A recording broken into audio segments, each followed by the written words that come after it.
Hello दोस्तों, नमस्कार। स्वागत है आप सभी का देहरादून स्टडी फाइंड के यूट्यूब प्लेटफॉर्म पर। और दोस्तों, यहाँ पे आज डिस्कस करने वाले हम सहायक अभियोजन अधिकारी का पेपर, जो हाल ही में 21 नवंबर 2021 को हुआ था। और अभी हाल ही में 4-5 दिन पहले इसका प्री का रिजल्ट आया था। और प्री के रिजल्ट आने के बाद जब हमने इसकी कट ऑफ देखी थी तो कट ऑफ इसकी काफी कम गई थी। सामान्य की कट ऑफ की बात करें तो 124 गई थी और अदर कैटेगरी की बात करें तो 90 से कमी थी। यानी इन दोनों कैटेगरी के बीच में लगभग 30 प्लस नंबर का डिफरेंस था। इतना बड़ा डिफरेंस कैसे था वो अलग बात है, समझना मुश्किल है। लेकिन मेरिट सामान्य की 124 यानी 62% के आसपास इतनी कम क्यों गई, ये हम समझ सकते हैं जब हमने इस पेपर को एनालिसिस किया। आप भी अगर यह पेपर देखोगे तो पता चलेगा कि इसका जो लेवल था वो लोअर पीसेस वाले एग्जाम के लेवल से काफी बढ़िया है। तो यही कारण है कि इसका जो मेरिट गई लगभग 62% के आसपास गई, काफी कम गई है। और जो उत्तराखंड पीसीएस का पेपर होने वाला है 3 अप्रैल 2022 को, उसका लेवल भी यही रहने वाला है। इसी लेवल के आधार पर आपको पीसीएस की तैयारी करनी है, जो 3 अप्रैल 2022 को एग्जाम है। तो डिस्कस करते हैं इस पेपर के बारे में, कितना टफ था आप सभी देखोगे यहाँ पे। पहला क्वेश्चन था कि विश्व की पहली रेल लिवरपूल तथा मैनचेस्टर के बीच में किस वर्ष चलाई गई थी। तो 1830 इसका सही आंसर था। अब यहीं पर अगर हम भारत के संदर्भ में बात करते हैं तो भारत की जो पहली ट्रेन चलाई गई थी वो अप्रैल यानी 16 अप्रैल 1853 को चलाई गई थी। और 16 अप्रैल 1853 में आप सभी जानते हैं बंबई से थाने के बीच में चलाई गई थी। और यहीं पर अगर हम पहली इलेक्ट्रिक ट्रेन की बात करते हैं तो पहली इलेक्ट्रिक ट्रेन की बात करते हैं तो यह चलाई गई थी 3 फरवरी 1925 को। तो पहली जो इलेक्ट्रिक ट्रेन थी वो 3 फरवरी 1925 को चलाई गई थी। और यह जो ट्रेन है ये बंबई वीटी से और कुल्ला के बीच में चलाई गई थी। अगर आप क्वेश्चन नंबर 2 की बात करते हैं तो निम्न में से 25वें महालेखा नियंत्रक के रूप में किसे नियुक्त किया गया। तो ऑप्शन नंबर ए यानी दीपक दास इसका सही आंसर था। यहाँ पे लिखा है महालेखा नियंत्रक। बहुत से जो यहाँ पे गिरीश चंद्र मुर्मू में कंफ्यूज होंगे, तो गिरीश चंद्र मुर्मू की बात करें तो वे CAG है यानी केग है, यानी कंट्रोलर एंड ऑडिटर जनरल। और महालेखा नियंत्रक को कहते हैं CGA यानी कंट्रोलर जनरल ऑफ अकाउंट। तो कंट्रोलर जनरल और अकाउंट की बात करते हैं तो वे दीपक दास है और 25वें नंबर के हैं। और गिरीश चंद्र मुर्मू की बात करेंगे तो वह CAG है, कंट्रोलर एंड ऑडिटर जनरल, जो 14वें नंबर के हैं। तो यानी यहां से आने वाले एग्जाम में आपको पूछ सकते हैं, आपको यह भी ध्यान रखना है। अगला क्वेश्चन है, केंद्रीय बजट 2021-22 के अनुसार वित्तीय वर्ष 2021 और 22 में रेलवे के लिए कितनी राशि आवंटित की गई। तो ऑप्शन नंबर डी इसका सही है, 1,10,55 करोड़। तो यह इसका सही आंसर है। दोस्तों, यदि आप यूके पीसीएस के एग्जाम की तैयारी कर रहे हैं तो आपको बजट वाला पोर्शन अच्छे से पढ़ना है। आपको 4 नंबर या 5 नंबर आपको बजट से देखने को ही मिलेंगे। पीसीएस का बहुत ही फेवरेट टॉपिक होता है बजट, और यहां से क्वेश्चन पूछता ही पूछता है। क्वेश्चन नंबर 4 की बात करते हैं कि विश्व जनसंख्या दिवस को मनाया जाता है। तो यह तो सरल क्वेश्चन था और ऑप्शन नंबर डी यानी 11 जुलाई इसका सही आंसर था। क्वेश्चन नंबर 5 था कि बजट 2021-22 के अनुसार से अधिक उम्र के पेंशनरों को वरिष्ठ नागरिक को रिटर्न दाखिल करने की छूट दी गई थी। तो इसका आंसर है 75 वर्ष, यानी ऑप्शन नंबर सी इसका राइट था। अगला क्वेश्चन है क्वेश्चन नंबर 6 की आयुष्मान भारत जो योजना थी यानी प्रधानमंत्री जन आरोग्य योजना के नए सीईओ के रूप में किसे नियुक्त किया गया था। तो इसका जो सही आंसर है वह है RS शर्मा। और आयुष्मान भारत योजना की बात करते हैं तो 23 सितंबर 2018 से इसकी शुरुआत हुई थी। सबसे पहले बजट 2018 में इसकी घोषणा की गई थी, फिर उसके बाद मोदी जी द्वारा 15 अगस्त 2018 में इसकी भी घोषणा की गई, और फाइनली की बात करेंगे जब इसे लागू किया गया था 23 सितंबर 2018 को लागू किया गया था। क्वेश्चन नंबर 7 है कि फेसबुक के पहले अनुपालन जो अधिकारी के रूप में किसे नियुक्त किया गया। तो हेनरी मोनीज इसका सही आंसर है। आपको यहाँ पे काम करना है। देखिए दोस्तों, अगर आप पीसीएस की तैयारी कर रहे हो तो आपको यहीं से कुछ और क्वेश्चन पिकअप करने पड़ेंगे। आपको सर्च करना है जो वर्तमान में जो ट्विटर हो गया या फिर यूट्यूब हो गया या फिर जो अन्य सोशल प्लेटफॉर्म है, उनके जो अनुपालन जो अधिकारी है वर्तमान में कौन है। पीसीएस में आपको यहाँ से प्रश्न मिलेगा ही मिलेगा। क्वेश्चन नंबर 8 की बात करते हैं तो उस भारतीय अमेरिका का नाम बताइए जिसे नासा का कार्यवाहक यानी चीफ ऑफ स्टाफ नियुक्त किया गया। तो काफी चर्चा में भी था क्वेश्चन, और इसका जो सही आंसर है वह है ऑप्शन ए यानी भव्यलाल। तो क्वेश्चन नंबर 8 का आंसर है भव्यलाल। क्वेश्चन नंबर 9 है कि किस राज्य के मुख्यमंत्री ने हर घर पानी और हर घर सफाई मिशन का योजना की शुरुआत की थी। तो इसका तो सही आंसर है ऑप्शन नंबर बी यानी पंजाब इसका सही आंसर है। अगला क्वेश्चन है 10 की ऑक्सफोर्ड शब्दकोश के द्वारा किस शब्द को 2020 का हिंदी शब्द घोषित किया गया था। तो 2020 का जो हिंदी शब्द घोषित किया गया था वह था आत्मनिर्भरता, यानी ऑप्शन नंबर डी इसका सही आंसर है। और 2021 का अगर हम ऑक्सफोर्ड शब्द की बात करें तो वैक्स है यानी VAX। और कैम्ब्रिज विश्वविद्यालय यानी जो कैम्ब्रिज डिक्शनरी है उनके अनुसार जो 2021 का जो शब्द है वो है प्रिजर्वरेंस। तो यह भी आप यहाँ पे ध्यान रख सकते हैं। अगले क्वेश्चन पे डिस्कस करते हैं। अगला क्वेश्चन है, निम्न में से कौन 25 वर्ष की आयु में भारत की सबसे युवा महिला पायलट बन गई है। तो आयशा अजीज इसका राइट आंसर है। तो करंट अफेयर का क्वेश्चन है दोस्तों। यूके पीसीएस जो यूके PSC है वो बहुत से करंट अफेयर को क्वेश्चन पूछती है। जबकि यूकेएसएससी की बात करते हैं तो करंट अफेयर को बहुत कम पूछती है और यूकेपीएससी करंट अफेयर को बहुत ज्यादा पूछती है, या फिर करंट अफेयर से संबंधित जो क्वेश्चन है उनसे संबंधित जीके को काफी पूछती है। तो पीसीएस की परीक्षा के लिए करंट अफेयर को पढ़ना बहुत जरूरी है और यहाँ से आपको 5-6 प्रश्न देखने को मिलेंगे ही मिलेंगे। अगले क्वेश्चन की बात करते हैं कि प्रथम भारतीय महिला जिसने 2000 में ओलंपिक पदक जीता था, तो यह भी करंट अफेयर से संबंधित है क्योंकि नवंबर में एग्जाम हुआ था और नवंबर से 1-2 महीने पहले ही ओलंपिक का खेल चल रहा था। तो कन्नम मल्लेश्वरी वहीं से यह प्रश्न पूछा गया है। अगला क्वेश्चन है कमलाज वे एन अमेरिकन लाइफ, तो यह भी करंट अफेयर का क्वेश्चन है। तो इसका तो आयोग ने डिलीट किया है और इसका जो सही आंसर है वह है बेन मोरिन। तो बेन मोरिन इसका सही आंसर है, बेन मोरिन। नेक्स्ट क्वेश्चन है ऋग्वेद का निम्नलिखित में से कौन सा मंडल सोम को समर्पित है? तो आप सभी जानते हैं इसका जो राइट आंसर है वह ऑप्शन नंबर सी यानी 9वां। तो ऑप्शन नंबर सी इसका राइट आंसर है। अगला क्वेश्चन है निम्नलिखित में से कौन हर्षवर्धन का दरबारी था? अश्वघोष था, नागार्जुन था, मयूर था या राजशेखर था? तो मयूर इसका सही आंसर है, यानी ऑप्शन नंबर सी इसका राइट आंसर है। तो मयूर हर्षवर्धन के दरबारी कवि थे। नेक्स्ट क्वेश्चन है सर्वा की प्राचीन भारत में आजीवक पंथ का संस्थापक कौन था? तो काफी प्रसिद्ध है और मखली गोशाल जो स्वामी है वही इसका राइट आंसर है। ये महात्मा बुद्ध के शिष्य थे और बाद में इन्होंने आजीवक पंथ की स्थापना भी की थी। तो मखली गोशाल ये भी काफी इंपोर्टेंट प्रश्न है। अगले क्वेश्चन की बात करते हैं, क्वेश्चन नंबर 17 है अमीर खुसरो का आध्यात्मिक गुरु कौन था? शेख सलीम चिश्ती या शेख निजामुद्दीन औलिया, हसन बसरी? तो इसका जो राइट आंसर है वह ऑप्शन नंबर बी यानी शेख निजामुद्दीन औलिया। नेक्स्ट क्वेश्चन है 18वां कि सुल्तान बनने से पहले निम्नलिखित में से किसने कड़ा के गवर्नर के रूप में कार्य किया था? तो कड़ा के गवर्नर के रूप में जो काम किया था वह अलाउद्दीन खिलजी ने किया था। ऑप्शन नंबर डी इसका सही है। और अलाउद्दीन खिलजी से जो प्रश्न बनते हैं, जो इंपोर्टेंट प्रश्न है कि इसने सिकंदर सानी की उपाधि ली थी जिसे द्वितीय सिकंदर भी कहा जाता है, और दीवान रियासत नामक एक विभाग भी बनाया था। तो क्वेश्चन नंबर 18 का ऑप्शन नंबर डी इसका सही है। आगरा शहर की नींव किसने रखी थी? तो सिकंदर लोदी। सरल क्वेश्चन है ये वाला, तो सिकंदर लोदी इसका राइट आंसर है। अगला क्वेश्चन है भारत का एकमात्र यहूदी वायसराय कौन था? Lord Hardinge, lord Lytton, lord Lansdowne या लॉर्ड रीडिंग? तो इसका जो सही आंसर है, यानी जो 20वें क्वेश्चन का जो सही आंसर है वह है लॉर्ड रीडिंग। तो लॉर्ड रीडिंग की बात करें, यानी जो ऑप्शन नंबर डी है यह एकमात्र यहूदी वायसराय थे। क्वेश्चन नंबर 21वां है कि किसने हाउस ऑफ कॉमन्स में 1857 के विद्रोह को एक राष्ट्रीय विद्रोह घोषित किया था? तो इसका जो सही आंसर है वह ऑप्शन नंबर सी यानी डिज़रायली। तो डिज़रायली ने जो राष्ट्रीय विद्रोह घोषित किया था हाउस ऑफ कॉमन्स में 1857 की क्रांति को, तो डिज़रायली इसका सही आंसर है।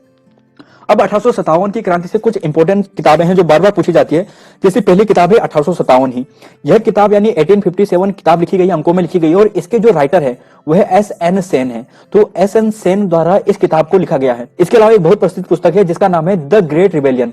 द ग्रेट रिबेलियन, तो द ग्रेट रिबेलियन पुस्तक की बात करेंगे तो यह जो पुस्तक लिखी है अशोक मेहता द्वारा लिखी गई है, तो यह भी काफी प्रसिद्ध है। नेक्स्ट क्वेश्चन है क्वेश्चन नंबर 22वां है कि निम्नलिखित में से कौन चंपारण सत्याग्रह यानी 1917 से संबंधित नहीं है? राजकुमार शुक्ल, संत राउत, राजेंद्र प्रसाद या स्वामी सहजानंद? तो इसका जो सही आंसर है वह है ऑप्शन नंबर डी यानी स्वामी सहजानंद।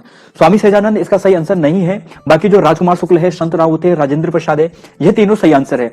और जो राजकुमार शुक्ल है उन्होंने तो चंपारण सत्याग्रह के लिए गांधी जी को बुलाया था। तो ऑप्शन नंबर डी इसका राइट आंसर है। नेक्स्ट क्वेश्चन है एल्बर्ट बिल विवाद, यह लॉर्ड रिपन के काल में हुआ था, यानी ऑप्शन नंबर सी इसका राइट है। और एल्बर्ट बिल की बात करें तो ये 1883 में आया था और इस बिल के अनुसार जो भारतीय न्यायाधीश थे इन्हें अधिकार दिया गया था कि वो जो ब्रिटिश नागरिक है या फिर यूरोपियन नागरिक है उनके मुकदमों की भी सुनवाई कर सकते हैं। तो काफी विवाद में था और बाद में यह बिल वापस ले भी लिया गया था। क्वेश्चन नंबर 24 है राष्ट्रीय लोकमान्य तिलक पुरस्कार 2021 के विजेता कौन है? नागेश्वर रेड्डी, एन पिल्लई, साइरस पूनावाला या फिर थॉमस विजयन? तो ऑप्शन नंबर सी इसका राइट है, यानी साइरस पूनावाला इसका राइट आंसर है।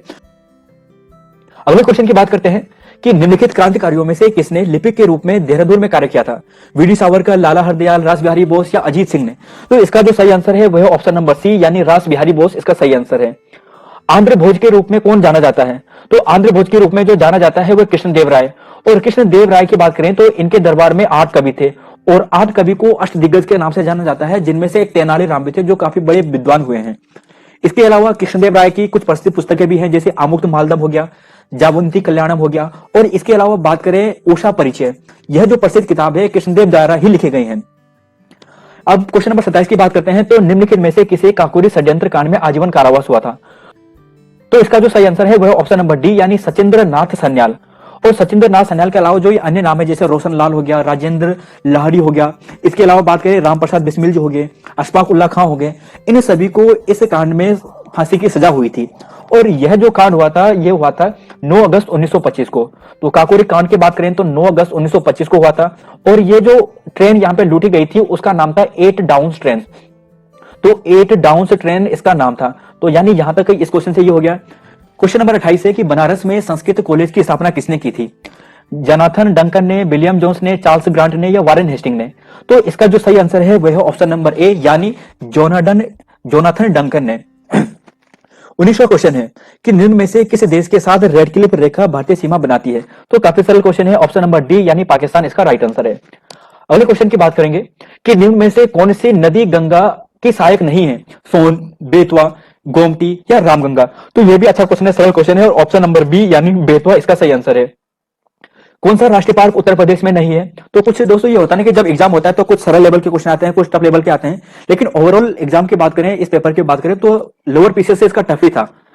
31 क्वेश्चन जैसे यहाँ पे है कि राष्ट्रीय पार्क उत्तर प्रदेश की स्थापित है, तो दुधवा नेशनल पार्क आप सभी जानते हैं, लखीमपुर खीरी में आपको यह पार्क मिलेगा।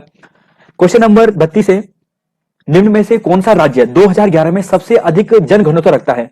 तो बिहार इसका सही आंसर है और जनघनत्व में अगर दूसरे स्थान की बात करें तो पश्चिम बंगाल का आता है और सबसे कम की बात करें तो अरुणाचल प्रदेश और उसके बाद मिजोरम का आता है। तो यानी यह भी हो गया।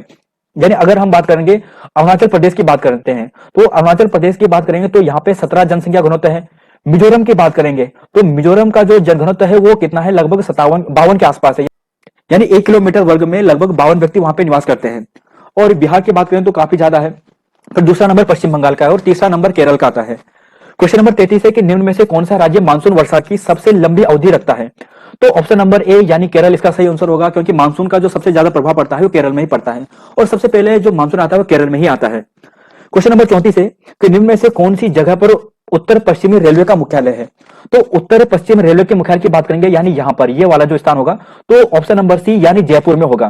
तो 34 का है right answer option number C. अगले क्वेश्चन की बात करेंगे कि इंडियन सिविल सर्विस में सुभाष चंद्र बोस का चयन कब हुआ था? तो इंडियन सिविल सर्विस में सुभाष चंद्र बोस जी का जो सिलेक्शन हुआ था वो 1920 में हुआ था और यहाँ पे सुभाष चंद्र बोस की जो रैंक आई थी वो 4 आई थी, यानी पूरे भारत में चौथी रैंक आई थी। क्वेश्चन नंबर 36 की बात करेंगे कि भारत में मैग्नीज का सर्वाधिक उत्पादक राज्य कौन है? तो इसका राइट आंसर है ऑप्शन नंबर सी यानी मध्य प्रदेश इसका राइट आंसर है।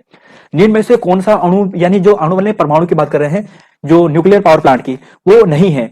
रावत भाटा, खोपोली, ककरापारा या केगा? तो खोपोली हमने कभी नाम नहीं सुना, रावत भाटा राजस्थान में मिलेगा, ककरापारा की बात करें तो गुजरात में मिलेगा, केगा की बात करते हैं तो कर्नाटक में मिलता है।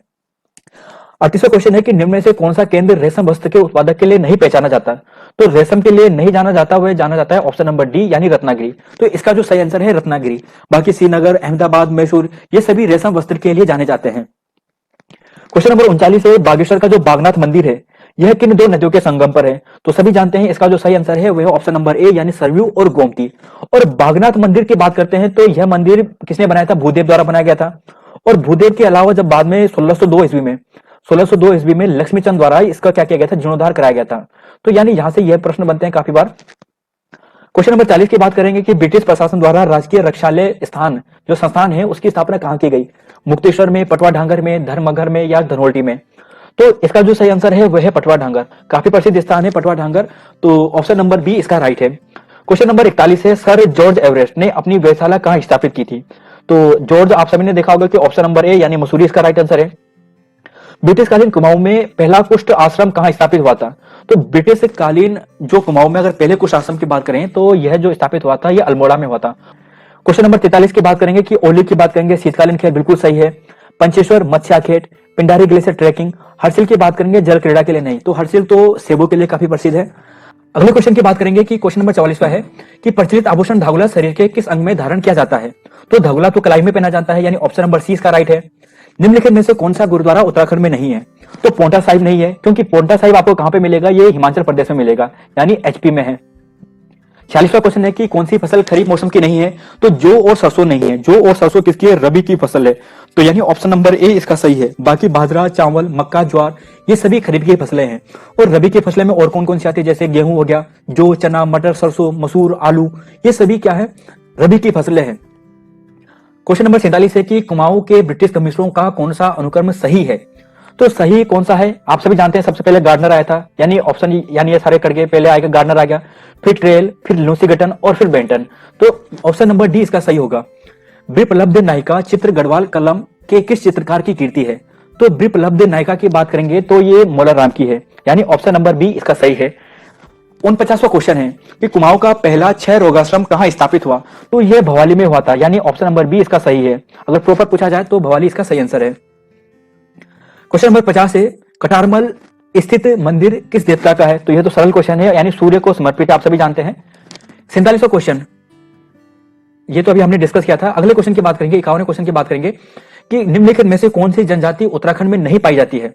तो उत्तराखंड में थारू, बुक्सा, जोनसारी सभी पाई जाती है और भील नहीं पाई जाती है। भील आपको राजस्थान, मध्य प्रदेश में मिलेगी या गुजरात में मिलेगी। तो इसका आंसर ऑप्शन नंबर सी है। 52वां क्वेश्चन है कि निम्नलिखित को सुमेलित कर सही कीजिए, मतलब सही उत्तर हमें चयन करना है कि शोका कहां पे पाया जाएगा, जोनसारी कहां पे मिलती है, राजी कहां पे और थारू कहां पे? तो जोनसारी आप सभी जानते हैं कि ऑप्शन नंबर 3 यानी चक्राता होगा, यानी बी का 3। तो बी का 3 कौन सा है? बी का 3, यानी ऑप्शन नंबर डी अपने आप ही इसका राइट हो गया। अगले क्वेश्चन की बात करेंगे। क्वेश्चन नंबर 53 है, निम्नलिखित में से कौन सा सुमेलित नहीं है? यानी बर्डन मेमोरियल चर्च अल्मोड़ा में है, सेंट जॉन्स विल्डरनेस नैनीताल में है, सेंट बोनोवेंचर चर्च की बात करें मसूरी में है, यह इग्नेशियस माइकल चर्च रानीखेत में है। तो दोस्तों इसका जो सही आंसर है वह ऑप्शन नंबर सी, यानी यह गलत है। यह जो चर्च मिलेगा आपको रानीखेत में ही मिलेगा। तो रानीखेत में आपको सेंट बोनोवेंचर चर्च भी मिलेगा और इग्नेशियस माइकल चर्च, यह दोनों आपको रानीखेत में मिलेंगे। आयोग ने अगर यह प्रश्न पूछा है तो आने वाले एग्जाम में आपको और भी यहां से प्रश्न पूछ सकता है। तो 2-3 चर्च आपको और भी याद करने हैं। जैसे अगर 1-2 चर्च आप ध्यान रखोगे, जैसे मसूरी की बात करते हैं तो मसूरी में आपको 2-3 चर्च मिलेंगे। जैसे मसूरी की बात करेंगे तो मसूरी में दोस्तों 2 प्रसिद्ध चर्च हैं। एक है क्राइस्ट चर्च आपको मिलेगा जिसकी स्थापना 1836 में हुई थी। तो यह भी इंपॉर्टेंट, यह भी पूछ सकते हैं। इसके अलावा यहाँ पे आपको एक चर्च और मिलेगा, उसका नाम है केलोग मेमोरियल। तो केलोग मेमोरियल जो आपको चर्च मिलेगा वह भी आपको यहीं पे मिलेगा मसूरी में।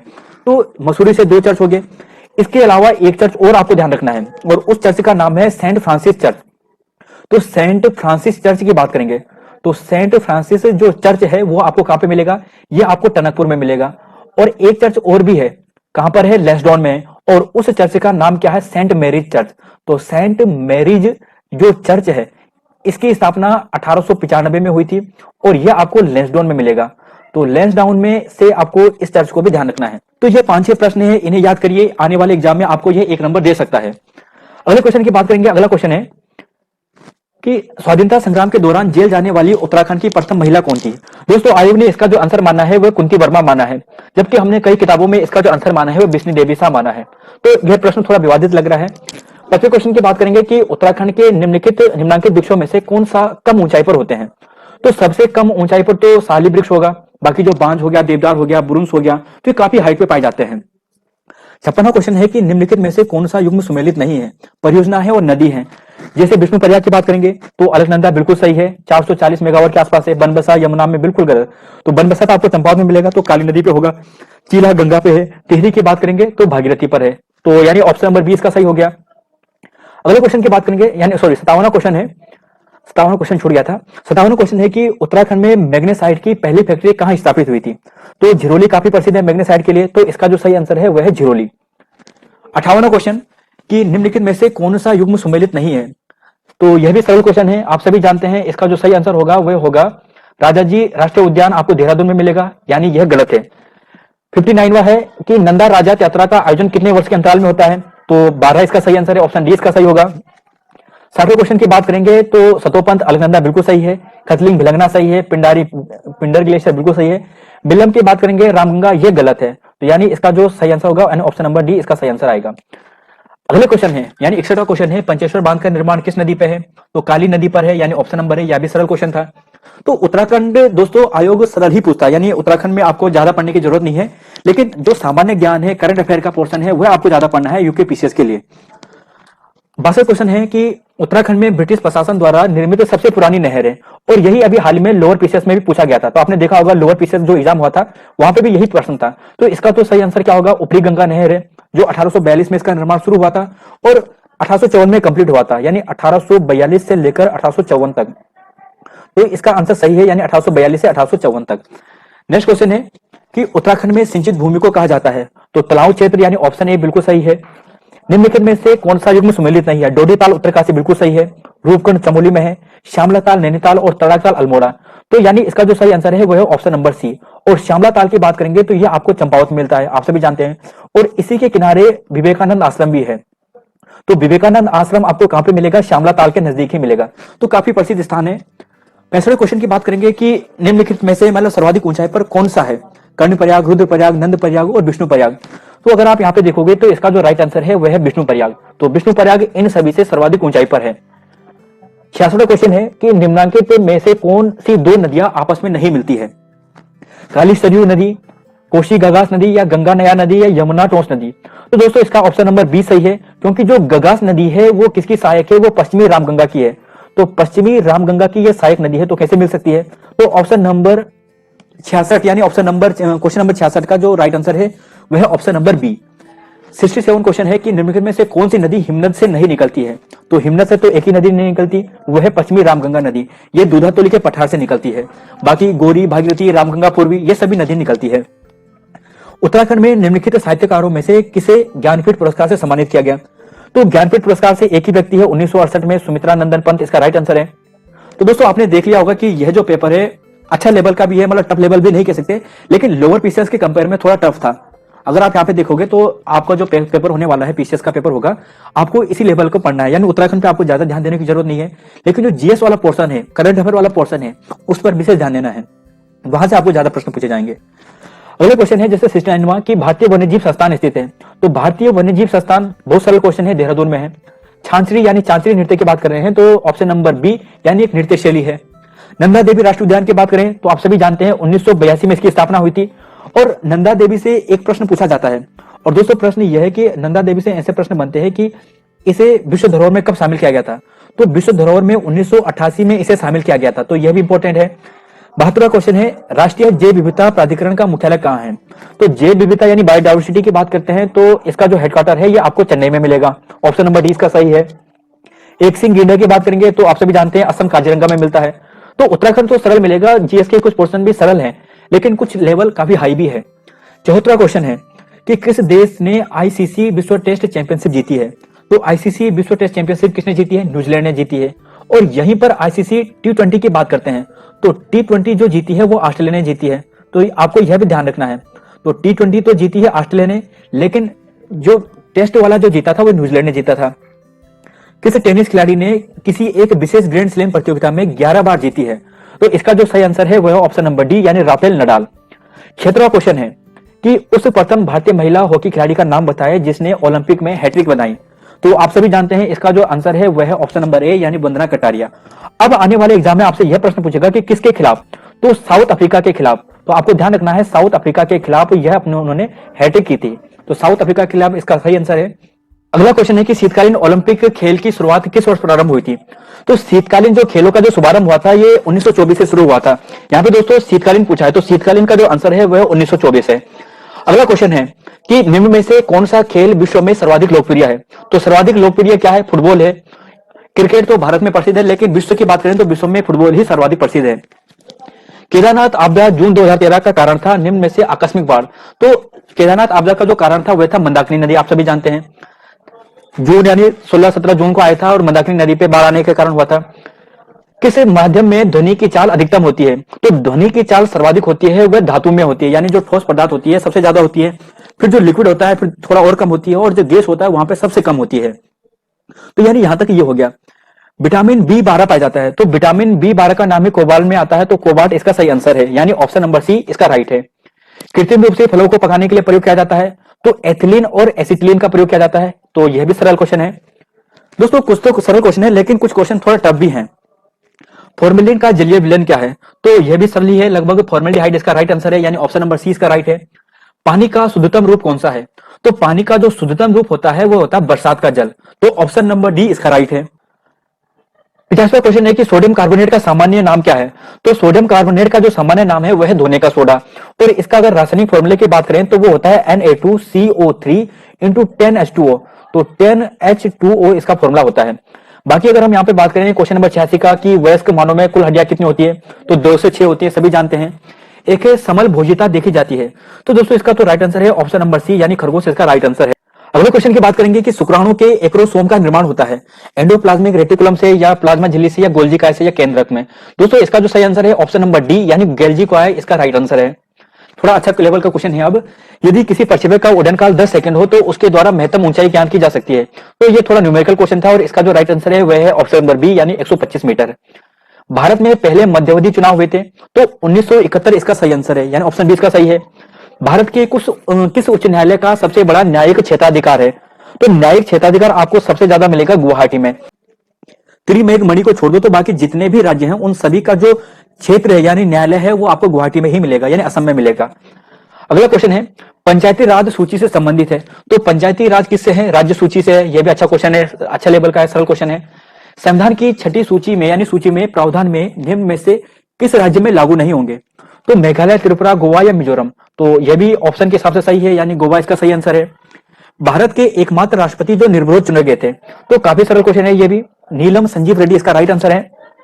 73वां संविधान संशोधन में वर्णित राज्य के नीति निर्देशक तत्वों के एक प्रावधान को प्रभावी बनाने के लिए लाया गया था, तो इसका तो सही आंसर है ऑप्शन नंबर ए यानी अनुच्छेद 40। आप सभी जानते हैं अनुच्छेद 40 में ग्रामीण परिचय की बात की गई है, यानी ग्रामीण क्षेत्र की बात की गई है, तो वह महात्मा गांधी जी के ही सुझाव पर लाया गया था और इसलिए यहाँ पे जो अनुच्छेद 40 है वो 73वां जो संविधान संशोधन है इससे संबंधित है। अगला क्वेश्चन है, पंचायती राज सूची से संबंधित, यह क्वेश्चन तो अभी हमने देखा था। अगला क्वेश्चन है, नेक्स्ट क्वेश्चन है 96वां क्वेश्चन, कि भारत के प्रथम उप प्रधानमंत्री कौन थे? तो भारत के प्रथम उप प्रधानमंत्री सरदार वल्लभ भाई पटेल जी थे, ऑप्शन नंबर 20 का राइट होगा। और भारतीय संविधान के अंतर्गत किसी गिरफ्तार व्यक्ति को कितने घंटों के भीतर नजदीकी न्यायाधीश के सम्मुख पेश किया जाना अनिवार्य है? तो सभी जानते हैं बंदी प्रत्यक्षीकरण, यानी 24 घंटे के भीतर भीतर। क्वेश्चन नंबर 98 है कि भारत के नियंत्रक एवं महालेखा परीक्षक का कार्यकाल होता है, तो ऑप्शन नंबर ए यानी 6 होता है। भारत में एटीएम सेवा की शुरुआत की गई थी 1985, 1987, 1991 या 1996? तो दोस्तों इसका जो सही आंसर है यह है 1987, यानी ऑप्शन नंबर बी इसका राइट आंसर है। और लास्ट क्वेश्चन है आज का 100वां क्वेश्चन, कि निम्न में से कौन सी भाषा संविधान की 8वीं अनुसूची में नहीं है? तो यह है ऑप्शन नंबर ए, आप सभी जानते हैं पारसी नहीं है। तो यह था दोस्तों सहायक अभियोजन अधिकारी का पेपर। उम्मीद है जब आने वाला जो एग्जाम होगा, यूके पीसीएस वाला जो एग्जाम होगा, वहां पे भी लेवल यही रहेगा। कुछ क्वेश्चन मीडियम रहेंगे, कुछ क्वेश्चन हाई लेवल के रहेंगे, कुछ लो लेवल के भी रहेंगे, तो ऐसा ही आपको एग्जाम में देखने वाला है। पीसीएस में आपको करंट अफेयर पे विशेष फोकस करना है। उत्तराखंड करंट अफेयर तो थोड़ा 1-2 क्वेश्चन पूछ सकते हैं, लेकिन जो भारत का जो करंट अफेयर है, अंतरराष्ट्रीय करंट अफेयर है, वहां से ज्यादा प्रश्न पूछे। आपने देखा कि 6-7 क्वेश्चन करंट अफेयर से संबंधित थे, तो 100 नंबर में से 6-7 क्वेश्चन अगर करंट अफेयर के पूछे जा रहे हैं तो बहुत बड़ी बात होती है। साथ ही जीएस का लेवल भी अच्छा लेवल का था, कुछ क्वेश्चन सरल थे, कुछ क्वेश्चन टफ थे, मीडियम मॉडरेट सब था। तो आपको भी यही ध्यान रखना है, हाई लेवल लो लेवल सब तरीके से तैयारी करनी है। तो ऑल द बेस्ट स्टूडेंट, मिलते हैं नई वीडियो में। धन्यवाद आप सभी का वीडियो देखने के लिए।